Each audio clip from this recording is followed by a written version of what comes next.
Naga Sastra dan Sabuk Inten. Audiobook, novel silat. Cerita, Esa Mintarja. Bab 84. Beberapa tonggak dari Pangrantunan, segerombol pengawal menghentikan mereka. Dengan penuh kewaspadaan para pengawal itu menyapa mereka dengan pertanyaan sandi. Kemanakah mulut gua menghadap? Arya tidak tahu bagaimana harus menjawab, karena itu ia berkata terus terang, aku bukan dari Laskar Pamingit. Dari golongan hitam, bentak para pengawal itu, dan bersamaan dengan itu tombak-tombak mereka segera mengarah ke dada Arya, Mahesa Jenar dan Kebokanigara. Arya menggeleng, jawabnya, bukan Kisanak. Kalau aku dari golongan hitam, apakah agaknya aku akan bunuh diri? Siapakah kalian? Tanya salah seorang daripada para pengawal itu. Dari Banyu Biru, jawab Arya. Banyu Biru. Siapa? Desak mereka. Arya Salaka termenung sejenak, apakah ia harus mengatakan dirinya? Dengan demikian, Laskar Pamingit yang tak dapat berpikir panjang akan menuduhnya memata-matai mereka untuk selanjutnya memukul mereka dari belakang. Dalam keraguan-raguan itu terdengar orang Pamingit mendesaknya kembali, siapa? Mahesa Jenarlah yang kemudian menyahut, kami adalah utusan dari Angger Arya Salaka. Ada pesan yang harus kami sampaikan kepada Ki Ageng Soradipayana. Orang itu masih ragu. Tiba-tiba salah seorang dari mereka berkata, apakah pesan itu? Dan adakah kau membawa pembuktian diri bahwa kau orang Banyu Biru? Kalau kau dapat menyatakan dirimu sekalipun, apakah jaminanmu bahwa kau tak bermaksud jahat? Setelah berpikir sejenak, Mahesa Jenar menjawab, kau dapat bertanya apa saja tentang Banyu Biru. Kami akan menjawab sebagaimana anak daerah yang mengetahui segala sesuatu mengenai daerahnya. Kemudian apakah jaminan bahwa kau tidak akan berbuat hal yang merugikan laskar kami? Tanya pengawal itu. Kami hanya bertiga. Apakah yang dapat kami lakukan? Bawalah kami menghadap Ki Ageng Soradipayana. Di hadapan orang tua itu, kami tak akan mungkin berbuat sesuatu, jawab Mahesa Jenar. Tetapi kau bersenjata, kata pengawal itu sambil menunjuk Kiai Bancak yang digenggam Arya Ratrat. Tombak ini justru bukti kebenaran kami. Ki Ageng Soradipayana segera akan mengenal tombak ini, dan mempertanya kami bahwa kami benar-benar utusan Arya Salaka, sahut Mahesa Jenar. Para pengawal itu berpikir sejenak. Mereka memang pernah mendengar, bahwa Arya Salaka memiliki tombak yang sakti, bernama Kiai Bancak. Ketika mereka melihat mata tombak yang seolah-olah bercahaya kebiru-biruan di dalam siraman cahaya bulan, maka percayalah mereka bahwa tombak itulah yang bernama Kiai Bancak sebagai pertanda kebesaran kepala daerah Perdikan Banyu Biru. Ketika Mahesa Jenar melihat para pengawal itu ragu, ia mendesak, bawalah kami kepada Ki Ageng Soradipayana. Kalau kami bermaksud jahat, kami pasti tidak akan menempuh jalan ini. Apalagi di antara kami bertiga hanya seorang yang bersenjata. Itu saja karena kami ingin membuktikan bahwa kami benar-benar utusan Angger Arya Salaka. Para pengawal itu akhirnya percaya bahwa tiga orang itu pasti tak akan bermaksud jahat. Karena itu maka segera salah seorang di antara mereka berkata, bawalah orang-orang ini menghadap Ki Ageng. Kepada Mahesa Jenar ia berkata, jangan berbuat hal-hal yang dapat menyelakakan dirimu sendiri. Di sekitar daerah ini bertebaran ratusan pengawal dari Pamingit yang akan dapat memenggal lehermu di setiap tempat dan di setiap saat. Baiklah Kisanak, jawab Mahesa Jenar, aku akan taat kepada pesanmu itu, sebab aku masih ingin dapat kembali dengan selamat ke Banyu Biru. Kemudian dengan diantar oleh 5 orang bersenjata tombak, Arya Salaka, Mahesa Jenar dan Kebokanigara dibawa langsung ke Pangrantunan. Di ujung desa itu, di dalam sebuah pondok yang sedang, tampaklah penjagaan yang lebih rapi daripada tempat-tempat yang lain. Dengan demikian segera dapat dikenal, bahwa di rumah itulah Ki Ageng Soradipayana serta pimpinan Laskar Pamingit itu berada. Setelah melalui beberapa penjagaan, maka akhirnya seseorang langsung menyampaikan berita tentang kehadiran 3 orang Banyu Biru itu kepada Ki Ageng Soradipayana. Siapakah mereka? Tanya Ki Ageng. Belum kami ketahui namanya, Ki Ageng, jawab orang itu. Apakah mereka bersenjata? Tanya Wulungan yang mendengar laporan itu. Hanya seorang, yang 2 orang sama sekali tidak, jawab pengawal itu. Wulungan mengangkat keningnya, kemudian kepada Ki Ageng Soradipayana ia bertanya, apakah aku yang menerimanya? Biarlah, bawalah kemari, jawab orang tua itu. Akhirnya pengawal itu membawa Arya Salaka, Mahesa Jenar dan Kebo Kanigara masuk ke dalam pondok itu. Ketika Ki Ageng Sora Dipayana dan Wulungan melihat Arya, mereka pun menjadi terkejut. Dengan serta-merta Ki Ageng Sora Dipayana menyapanya, "Kau Arya." Arya Salaka, Mahesa Jenar dan Kebo Kanigara mengangguk hormat. "Iya, Eyang," jawab Arya. Dengan pertanyaan yang melingkar-lingkar di dalam rongga dada, orang tua itu mempersilahkan tamunya bertiga untuk duduk di atas tikar, di bawah cahaya obor yang samar-samar. Namun meskipun demikian, Mahesa Jenar dan Kebo Kanigara dapat menangkap betapa perasaan orang tua itu bergolak. "Kedatangan kamu mengejutkan kami di sini, Arya," kata kakeknya perlahan-lahan. "Adakah kau mempunyai keperluan yang tak dapat ditunda lagi sampai persoalanku dengan orang-orang dari golongan hitam itu selesai?"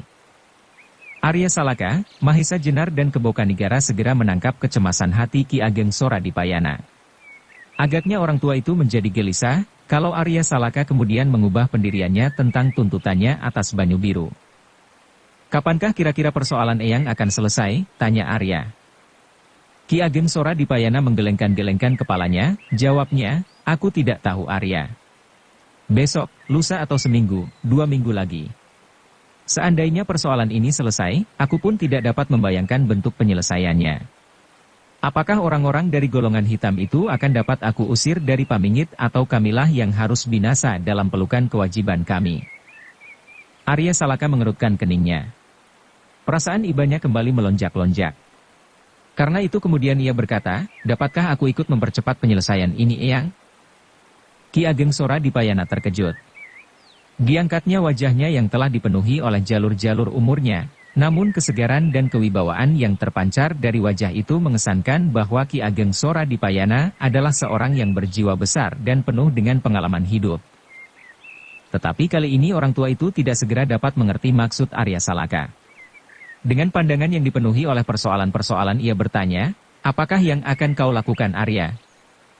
Arya Salaka menggeser tempat duduknya, ia tidak segera menjawab, tetapi ia memandang saja kepada gurunya. Agaknya ia minta kepada Mahesa Jenar untuk menyampaikan maksudnya kepada kakeknya, supaya segala sesuatu dapat menjadi jelas, karena ia merasa bahwa ia tidak pandai untuk menyampaikan perasaan dengan kata-kata. Mahesa Jenar menangkap maksud Arya Salaka, dan karenanya ia menganggukkan kepalanya. Tetapi sebelum Mahesa Jenar berkata, terdengarlah suara riuh di luar pondok itu. "Ada apa di luar?" tanya Ki Ageng Sora Dipayana. Kemudian seseorang masuk ke dalam ruangan itu. Setelah duduk bersila dengan hormatnya, ia berkata, "Ki Ageng, Laskar Ki Ageng Lembu Sora yang terpaksa ditarik mundur telah datang." Orang tua itu menarik napas dalam-dalam, sambil mengangguk-angguk ia berkata, "Di manakah Lembu Sora dan Sawung Sariti?" "Sedang menuju kemari," jawab orang itu. "Baiklah," sahut Ki Ageng Sora Dipayana pendek. Sebelum orang itu keluar, masuklah orang yang dikatakannya. Ki Ageng Lembu Sora dan Sawung Sariti. Pakaian mereka yang bagus telah menjadi kotor dan kumal. Sedang wajah mereka yang dilapisi oleh debu berminyak tampak membayangkan betapa perasaan mereka bercampur baur bergolak dalam dada mereka. Kedua orang itu terkejut sekali ketika mereka melihat Arya Salaka, Mahesa Jenar dan Kebo Kanigara berada di dalam ruangan itu. Tetapi sebelum mereka menyapanya, terdengar Ki Ageng Sora Dipayana bertanya, "Bagaimana dengan laskarmu?" Lembu Sora menggeram. "Terpaksa aku tarik kemari," jawabnya. "Seluruhnya?" tanya ayahnya pula. "Ya." Ia masih ingin berkata lagi, namun agaknya ia menjadi ragu. Karena itu sekali lagi ia memandang Arya Salaka dengan tajamnya. Kemudian terdengar ia bertanya kasar, "Ada apa anak itu ke sini?" "Duduklah." Ki Ageng Sora Dipayana menyilahkan. "Biarlah kita berbicara. Aku belum sampai pada pertanyaan itu." Dengan segan Lembu Sora dan Sawung Sariti duduk. Namun mereka masih memandang Arya dengan sorot mata yang asing. "Aku sedang bertanya kepadanya," Ki Ageng Sora Dipayana berkata setelah Lembu Sora dan Sawung Sariti duduk. "Kau akan memaksakan kehendakmu ketika kami sedang dalam kesulitan, Kakang Arya." Sawung Sariti mendahuluinya. Arya Salaka memandang adik sepupunya dengan sudut matanya, namun ia tidak menjawab. "Nah, Arya, berkatalah, apakah maksud kedatanganmu kemari?" Ki Ageng Sora Dipayana menengahi. Kembali Arya memandang gurunya. Dan kembali Mahesa Jenar sadar bahwa muridnya memerlukan bantuannya. Tetapi sebelum Mahesa Jenar menjawab, terdengarlah Ki Lembusora berkata, "Jangan ragu-ragu. Katakan apa yang tersirat di dalam hatimu. Sebenarnya kami tidak perlu bertanya lagi. Terlihat dari wajahmu. Sebab apa yang tersirat di dalam hati, pasti akan terbayang pada tata lahir. Lihatlah betapa kelam warna wajah-wajah kalian, pakaian kalian dan laskar kalian. Apakah kalian memungkiri bahwa kalian termasuk di dalam deretan golongan hitam?" Betapa tersinggungnya hati Arya Salaka dan Mahesa Jenar mendengar kata-kata itu. Tanpa sesadarnya Mahesa Jenar mengamati warna pakaiannya. Hijau gadung. Memang betapa kelam warna itu. Dan ketika tiba-tiba matanya terlempar kepada baju Arya, ia menarik nafas dalam-dalam. Arya Salaka mengenakan baju pendek sangat sederhana. Terdengar ia menggeram. Tetapi sebelum ia sempat menjawab, tiba-tiba terdengarlah Kebo Kanigara berkata dengan sarehnya. "Ki Ageng Lembusora, janganlah Ki Ageng mempersoalkan pakaian-pakaian kami. Kesederhanaan bentuk lahiriah bukanlah karena kekelaman hati. Betapa tenang warna hijau gadung yang gelap dan betapa sederhananya pakaian Arya Salaka dan laskarnya. Ki Ageng, jangan biasakan membaca batin seseorang pada tata lahirnya yang nampak. Seseorang yang berpakaian indah, dengan tretes intan berlian, apakah pasti bahwa ia berhati indah? Sedangkan mereka dalam tata lahirnya nampak kelam dan jelek, apakah Ki Ageng pasti bahwa hatinya hitam?" Tiba-tiba terdengar Ki Ageng Lembusora tertawa nyaring. Sedangkan Sawung Sariti mencibirkan bibirnya dengan penuh hinaan. Katanya, "Sebuah dongeng yang bagus." "Benar Ki Ageng," sahut Kebo Kanigara. "Sebuah dongeng yang bagus. Sekarang katakan keperluanmu," potong Lembusora dengan tidak sabarnya. "Menuntut balas? Menuntut supaya Lembusora dipenggal lehernya atau apa? Kalian benar-benar dapat kembali gunakan kesempatan sebaik-baiknya. Kemudian kau dapat memiliki banyu biru, dan pamingit akan kau jadikan sebagai hadiah buat golongan hitam itu." Tubuh Arya Salaka tiba-tiba menjadi bergetar. Ia menjadi sangat kecewa mendengar kata-kata pamannya. Namun demikian terdengar Kebo Kanigara berkata-kata dengan tenangnya, "Ki Ageng, memang kadang-kadang terjadilah hal-hal di luar dugaan wajar. Tetapi sebenarnya tidak perlu Ki Ageng menjadi heran maupun curiga. Aku juga pernah mendengar sebuah cerita yang menarik. Cerita anak-anak bersumber pada cerita Panji. Meskipun Chandra Kirana selalu mendapat perlakuan yang tidak baik dari orang-orang yang ditemuinya, bak dalam cerita Kelenting Kuning maupun dalam cerita Limaran dan lain-lain, namun ia tidak pernah mendendamnya. Bahkan akhirnya ketika ia mendapatkan kamuktennya kembali, orang-orang yang pernah mendurhakainya itu pun dimuliakannya pula." Ki Ageng Sora Dipayana mengerutkan keningnya. Cepat-cepat ia mendahului Lembusora, "Mudah-mudahan aku dapat menduga maksud cerita itu. Nah, cucuku Arya Salaka, katakan apa maksud kedatanganmu?" Dada Arya Salaka masih tergetar oleh perasaan kecewa. Karena itu Mahesa Jenar mewakilinya, "Ki Ageng, Arya Salaka datang dengan laskarnya. Sebagai bakti seorang cucu kepada pepundennya. Ia bersedia menempatkan dirinya di bawah pimpinan Ki Ageng untuk ikut serta mengusir golongan hitam itu." Pondok kecil itu seolah-olah menjadi tergetar oleh kata-kata itu. Mereka sama sekali tidak menduga bahwa demikianlah maksud kedatangan anak itu. Ki Ageng Lembusora seketika itu terdiam seperti patung. Ada sesuatu yang tiba-tiba bergelora di dalam rongga dadanya. Sesaat ia kehilangan kesadaran diri. Seperti ia sedang terbang di dunia mimpi. Dengan susah payah ia berusaha untuk meyakinkan pendengarannya. Sedangkan Ki Ageng Sora Dipayana kemudian menundukkan wajahnya. Keluhuran hati anak itu telah memukul jantungnya sedemikian hebatnya sehingga tiba-tiba tanpa sesadarnya, dari matanya mengembanglah air mata, yang menetes satu-satu di atas pangkuannya. Sebagai seorang laki-laki, Ki Ageng Sora Dipayana telah mengalami kesulitan, penderitaan dan kepahitan. Namun ia tak pernah membiarkan perasaannya hanyut dan tenggelam dalam kesulitan itu. Sekarang, tiba-tiba ia tak mampu menguasai diri, sehingga satu-satu jatuhlah air matanya. Untuk sesaat ruangan itu terlempar ke dalam kesepian.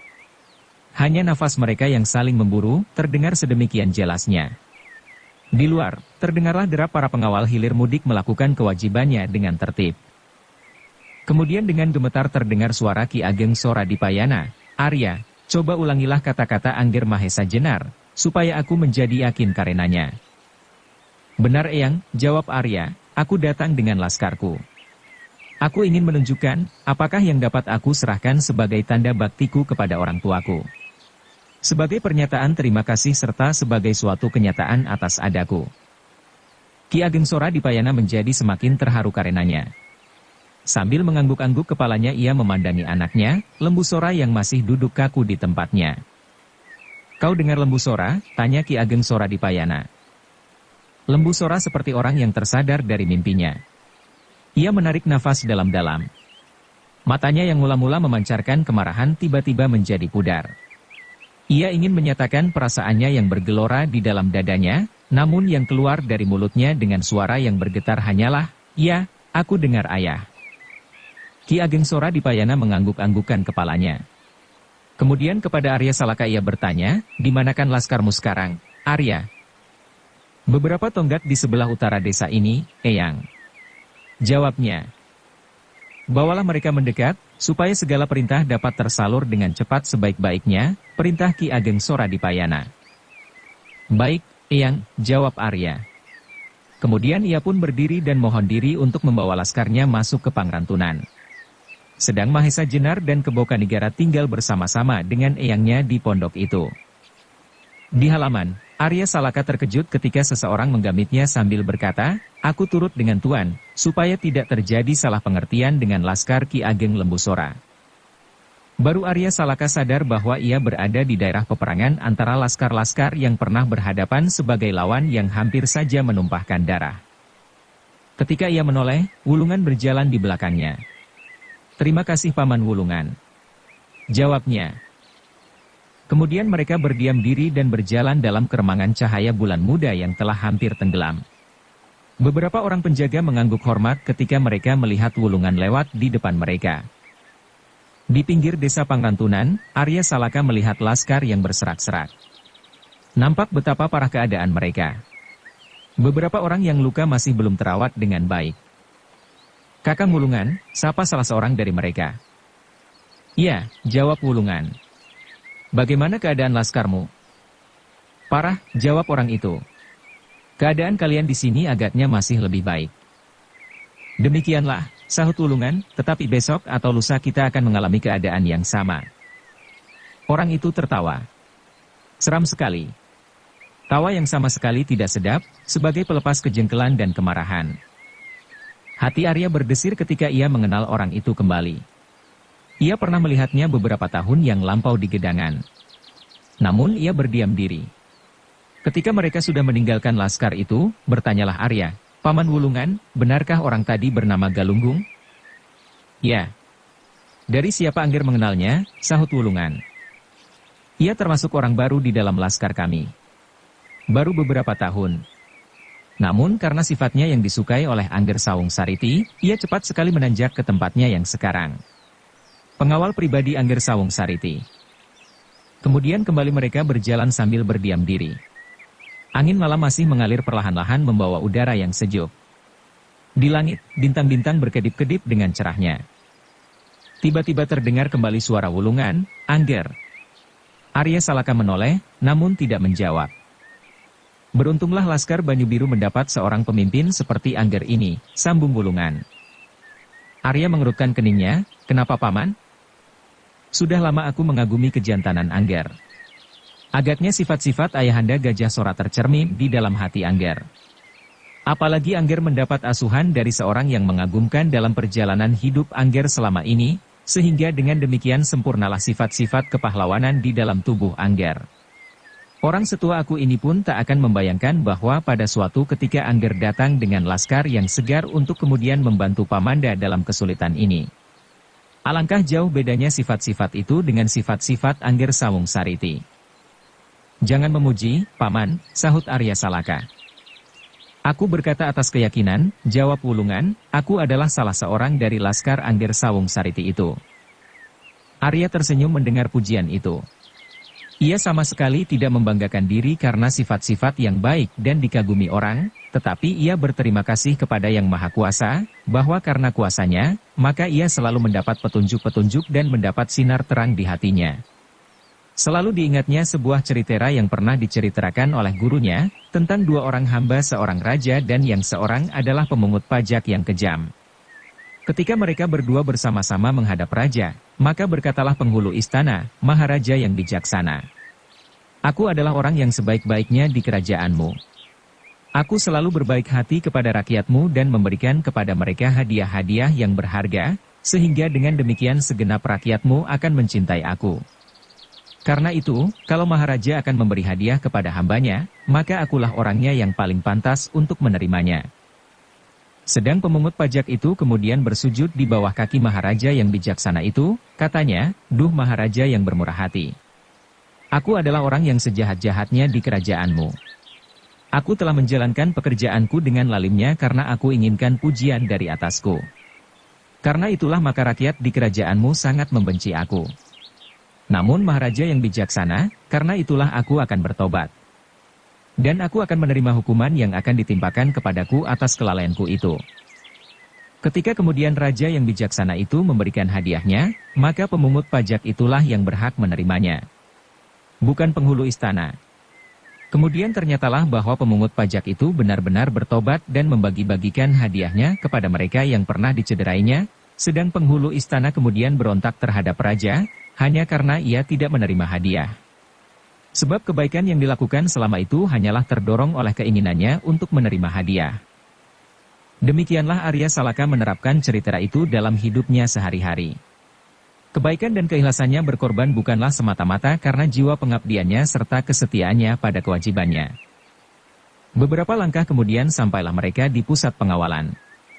Ketika mereka melihat Wulungan dan seorang lain lewat, segera pemimpin pengawal itu membungkuk hormat kepadanya sambil menyapa, "Kakang Wulungan." "Iya," jawab Wulungan, "bagaimana keadaannya?" "Selama ini baik, Kakang," jawab orang itu. "Tak ada yang mencurigakan?" tanya Wulungan pula. "Tidak Kakang," jawab orang itu. "Bagus. Aku akan pergi sebentar. Menjemput Laskar Banyu Biru," sahut Wulungan. "Laskar Banyu Biru?" Orang itu menjadi heran. Bahkan beberapa orang lain pun menjadi keheranan pula sehingga mereka mendesak maju. "Ya," jawab Wulungan sambil memperhatikan wajah-wajah yang kecemasan itu. Beberapa orang menjadi saling berpandangan.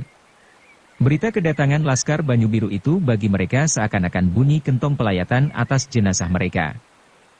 Melihat kegelisahan yang membayang itu Wulungan menyambung kata-katanya, "Mereka akan datang membantu kita." "Hi," terdengar mereka berteriak terkejut. "Membantu kita atau membinasakan kita?" Para pengawal itu masih ingat dengan jelas beberapa hari yang lalu mereka sudah berhadapan dengan Laskar Banyu Biru itu dengan kesiapan-kesiapan tempur. "Percayalah kepadaku. Mereka datang untuk membantu kita menumpas golongan hitam itu," Wulungan menjelaskan. "Suatu harapan yang akan mengecewakan," sahut pemimpin pengawal itu. "Dengarlah sendiri apa yang dikatakan oleh pemimpin Laskar Banyu Biru itu," berkata Wulungan. "Pemimpin Laskar Banyu Biru? Siapakah dia dan di manakah dia?" tanya beberapa orang bersama-sama. "Arya Salaka." "Inilah orangnya," jawab Wulungan. Kembali mereka terkejut. Orang itulah yang tadi datang bersama-sama dengan dua orang lainnya, yang mengatakan bahwa mereka adalah utusan Arya Salaka. Ternyata anak muda yang membawa tombak itu sendirilah yang bernama Arya Salaka. Ketika mereka masih keheranan, terdengarlah Arya Salaka berkata, "Jangan berprasangka. Aku datang untuk membantu kalian. Bukankah kalian seperti kami juga dari Banyu Biru, adalah pewaris tanah perdikan Pangrantunan?" Wajah-wajah yang sudah pucat karena putus asa itu tiba-tiba menjadi berangsur merah. Saat-saat terakhir mereka hanya dapat menunggu sampai tangan-tangan hitam itu membinasakan mereka satu demi satu. Tetapi tiba-tiba terulurlah tangan Arya Salaka untuk menyelamatkan mereka. Karena itu tiba-tiba melonjaklah keharuan di dada mereka. Sehingga tanpa sesadarnya pemimpin pengawal itu segera berjongkok di hadapan Arya sambil berkata, "Tuan, Tuan datang sebagai datangnya malaikat yang akan menyelamatkan kami, tanah kami serta kebesaran nama Pangrantunan." "Aku datang sekadar menetapi kewajiban," sahut Arya sambil menarik lengan orang itu. "Berdirilah," katanya. Orang itu kemudian berdiri. Tetapi kepalanya tertancap jauh ke tanah dekat di ujung ibu jari kakinya. Terlintas di dalam kepalanya, kepahitan hidup yang dialaminya bersama-sama Laskar Lembu Sora yang lain. Kecurangan, kenaifan dan sifat-sifat yang lain. Sekarang terasa betapa jujur kata-kata anak muda itu. Arya Salaka yang selama ini dikejar-kejar oleh Laskar Pamingit untuk dibunuhnya. Oleh kenangan itu terasa bahwa mulutnya tiba-tiba seperti tersumbat. Banyak sekali terima kasih yang akan diucapkan, namun tak sepatah kata pun yang terlahir. Yang terdengar kemudian adalah kata-kata Wulungan, kami akan berjalan. Perintahkan kepada para pengawal untuk tidak berbuat hal-hal yang dapat menimbulkan salah mengerti antara Laskar Pamingit dan Laskar Banyu Biru. Kami seterusnya akan bersama-sama berjuang untuk tanah kami. Baik Kakang, jawab pemimpin pengawal itu. Arya Salaka bersama-sama Wulungan kemudian meneruskan perjalanannya, menjemput Laskar Banyu Biru yang ditinggalkan beberapa tonggak dari Pangrantunan. Berita tentang akan datangnya Laskar Banyu Biru itu pun segera tersebar. Dalam waktu yang sangat singkat. Setiap pengawal yang bertugas telah mendengarnya. Berbagai tanggapan bergelut di dalam dada mereka. Setengahnya mereka tidak percaya, sedang setengahnya menjadi gembira. Kalau pada umumnya mereka telah berputus asa, tiba-tiba timbullah harapan dan gairah mereka kembali atas tanah mereka. Meskipun mereka belum yakin bahwa di dalam Laskar Banyu Biru itu ada orang-orang yang tangguh seperti Ki Ageng Lembu Sora dan Sawung Sariti, apalagi seperti Ki Ageng Sora Dipayana dan pendatang yang aneh, yang mirip dengan perempuan dan bernama Titis Anganten. Namun setidak-tidaknya nasib mereka berbagi. Di dalam pondok kecil masih berkumpul Ki Ageng Sora Dipayana, Ki Ageng Lembu Sora, Sawung Sariti, Mahesa Jenar dan Kebokanigara.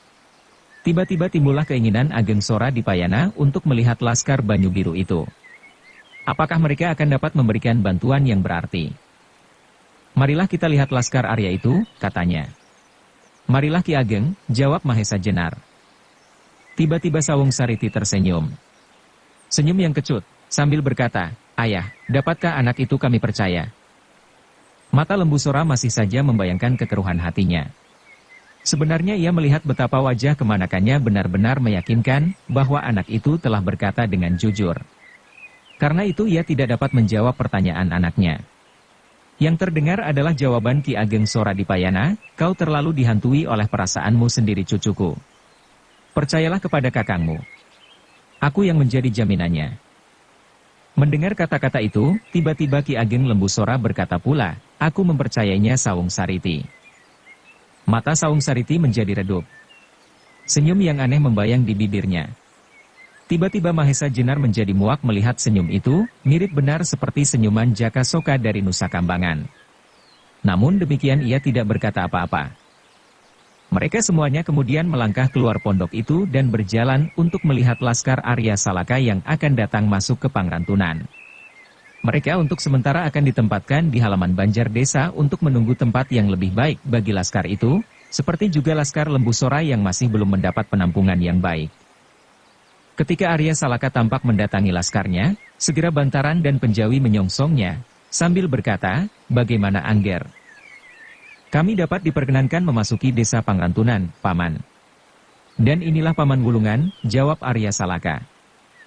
Bantaran menganggukkan kepalanya, demikian juga Penjawi yang segera dibalas oleh Wulungan. Aku mengucapkan selamat atas kedatangan kalian, sambut Wulungan dengan ramahnya. Terima kasih, jawab Bantaran. Ketika kemudian muncul Jaladri di antara mereka, berkatalah ia kepada Wulungan dengan akrabnya, seperti kepada sahabatnya yang karib. Selamat malam Wulungan. Sudahkah kau sediakan makan malam buat kami? Nasib mereka dalam sehari, pada saat-saat mereka bertempur melawan Bugel Kaliki, telah membentuk persahabatan yang akrab di antara mereka. Dengan tertawa Wulungan menjawab, tentu Jaladri. Tetapi sayang bahwa kau tak akan mendapat bagian. Jaladri kemudian tertawa. Ketika kemudian segala sesuatu telah dipersiapkan, maka segera Laskar itu pun berangkat memasuki desa Pangrantunan. Bagaimanapun juga, di dalam dada Laskar Banyu Biru itu, masih juga tersangkut rasa persaingan dengan Laskar Pamingit. Meskipun kemudian mereka tidak akan bertempur, namun di hati Bantaran, Penjawi, Jaladri dan lain-lain pemimpin Laskar itu, masih ada keinginan untuk memperlihatkan bahwa mereka sama sekali tidak berada di bawah tingkatan Laskar Pamingit. Karena itulah, maka mereka memasuki Pangrantunan dengan upacara yang menggemparkan. Meskipun menjelang tengah malam, namun Laskar Banyu Biru berjalan dalam derap irama sangkalala dan genderang yang menggema melingkar-lingkar di lereng Bukit Merbabu itu. Suara sangkalala dan genderang itu telah mengejutkan segenap Laskar Pamingit. Baik yang sedang bertugas, maupun yang sedang beristirahat. Karena itu segera mereka bangkit. Mereka yang kurang mengerti persoalannya, segera memegang senjata masing-masing. Tetapi kemudian para pemimpin mereka memberi mereka penjelasan-penjelasan yang didengarnya dari pemimpin pengawal yang sedang bertugas. Seperti juga yang lain-lain, mereka ragu. Karena itu mereka ingin menyaksikan kedatangan Laskar Banyu Biru itu dengan senjata di tangan. Laskar Banyu Biru memasuki Pangantunan dengan derap yang mengagumkan. Di ujung barisan itu berjalan dengan tegapnya bantaran, kemudian penjawi. Diikuti oleh pasukan yang segar, yang memancarkan keteguhan hati mereka. Meskipun laskar ini tidak mempergunakan kesegaran yang khusus, namun di dalam dada mereka berakar tekad yang seragam. Mengabdi kepada tanah pusaka, tanah tercinta, yang diperuntukkan oleh Maha Pencipta bagi mereka. Laskar Pamingit yang pecah, ketika melihat kedatangan Laskar Banyu Biru itu, merasa seolah-olah mendapatkan kekuatan baru dalam dirinya. Karena itu, tanpa disengaja, secara serta-merta, mengumandanglah teriakan-teriakan mereka. Hidup Laskar Banyu Biru! Hidup Laskar Banyu Biru! Ki Ageng Sora Dipayana tersenyum melihat Laskar Banyu Biru lewat di hadapannya dalam keremangan cahaya bulan. Sungguh tak diduganya, betapa anak-anak Banyu Biru, yang selama ini terpaksa menyingkir karena pokal lembu sora itu, dapat merupakan kesatuan yang sedemikian mengagumkan. Dengan dada tengadah, dan percaya kepada keadilan yang maha kuasa, yang telah menempa mereka menjadi laskar yang pilih tanding. Lembu Sora sendiri melihat pasukan itu dengan hati yang pecah-pecah. Setiap derap langkah mereka, merupakan pukulan yang dahsyat, yang seakan-akan memecahkan rongga dadanya. Satu-satu beterbanganlah kenangan-kenangan masa lampaunya yang memalukan. Teringatlah, betapa ia berusaha mati-matian untuk meniadakan Arya Salaka. Dan tiba-tiba anak itu sekarang datang menyelamatkannya, menyelamatkan tanahnya. Apalagi ketika Lembu Sora menyaksikan Laskar Banyu Biru dengan mata kepala sendiri. Ia menjadi bertambah malu. Disangkanya bahwa Laskar Arya Salaka tidak lebih dari gerombolan berandal yang hanya mampu mencegat orang pergi berbelanja ke pasar. Namun ketika sudah disaksikannya sendiri Laskar itu, bergetarlah jantungnya, seperti udara yang digetarkan oleh suara genderang Laskar Banyu Biru itu. Dan terngianglah kembali kata-kata Kebokanigara, golongan hitam bukanlah mereka yang hitam pada wadat dan tata kelahirannya, tapi golongan hitam adalah mereka yang berhati hitam. Lembu Sora menundukkan wajahnya.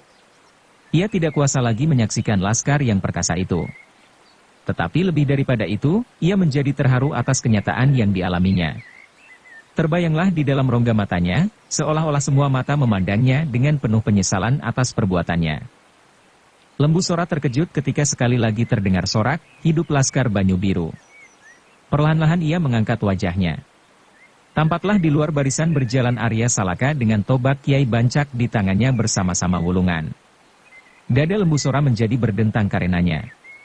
Tiba-tiba ia seolah-olah melihat kakak Gajah Sora berjalan di mukanya, memandangnya dengan marah dan berkata kepadanya, "Lembu Sora, coba bunuhlah anakku itu kalau kau berani." Sekali lagi wajah Lembu Sora terbanting di tanah. Yang mempunyai tanggapan lain adalah Sawung Sariti. Ketika pasukan Banyu Biru itu lewat, terasa dadanya berdesir pula, karena ia pun sama sekali tak menyangka, bahwa laskar itu dapat berbaris dengan tertib serta penuh kepercayaan pada dirinya. Betapa mereka menggenggam senjata mereka dengan cermatnya, sebagai tanda bahwa mereka menguasai setiap senjata yang berada di tangan mereka dengan baiknya. Di dalam hati kecilnya, Lembu Sora bersyukur pula bahwa laskarnya tak terlibat dalam pertempuran dengan Laskar Banyu Biru itu. Sebab dengan demikian, ia akan terpaksa meninggalkan Banyu Biru dengan nama yang ternoda, kalau terpaksa laskarnya tak mampu melawan Laskar Arya Salaka itu. Tetapi yang kemudian menguasai perasaan Sawung Sariti adalah sifat-sifatnya yang kurang baik. Ia menjadi iri hati. Iri hati terhadap kemampuan Arya Salaka memimpin laskarnya, iri hati terhadap kegagahan laskar itu. Apalagi ketika ia melihat eyangnya tampak bangga, dan ayahnya bersedih. Sebelum laskar itu habis sampai ke ujungnya, ia sudah memalingkan mukanya. "Bagaimana anak mas?" terdengar suara di belakangnya. "Geramnya. Bagaimana menurut pendapatmu Galunggung?" Tak berarti, sahut orang itu. Besok atau lusa laskar yang sombong itu pasti sudah akan dihancurkan oleh arus laskar gabungan dari golongan hitam itu. Saung Sariti mencibirkan bibirnya. Laskarnya tak begitu banyak. Apa yang dibanggakan? Yang datang hanya separuh, Tuan. Tiba-tiba terdengar suara lain di sampingnya. Ketika keduanya menoleh, dilihatnya Srengga berdiri di situ. Dari mana kau tahu? Tanya Saung Sariti. Dari pengawal, jawab Srengga. Omong kosong, sahut Galunggung dengan wajah yang dilapisi oleh kedengkian. Srengga kemudian berdiam diri. Yang lain pun diam. Sekali lagi mereka melayangkan pandangan mereka kepada pasukan yang lewat. Namun sesaat lagi habislah barisan itu. Mereka yang menyaksikan, segera kembali pula ke tempat masing-masing. Sebagian besar dari mereka merasa bahwa pekerjaan mereka akan diperingan karena kedatangan laskar itu. Bahkan mungkin, nyawa mereka pun akan selamat pula. Laskar Pamingit akan bebas dari kemusnahan mutlak. Meskipun demikian, kemampuan tempur Laskar Banyu Biru masih perlu diuji. Malam itu Laskar Banyu Biru beristirahat di tempat yang sudah ditentukan. Di halaman banjar desa yang tak begitu luas, sehingga sebagian besar dari mereka harus duduk bersandar pagar di sepanjang jalan desa di muka banjar itu. Namun mereka dapat merasakan kenikmatan dari waktu istirahat itu.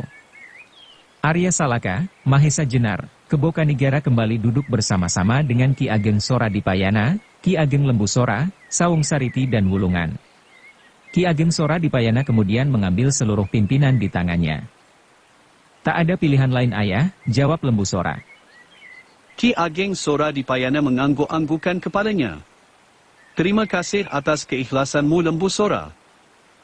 Selanjutnya, orang tua itu membuat perintah-perintah yang harus dilakukan oleh Arya Salaka beserta laskarnya, dan Lembu Sora dengan Laskar Pamingit.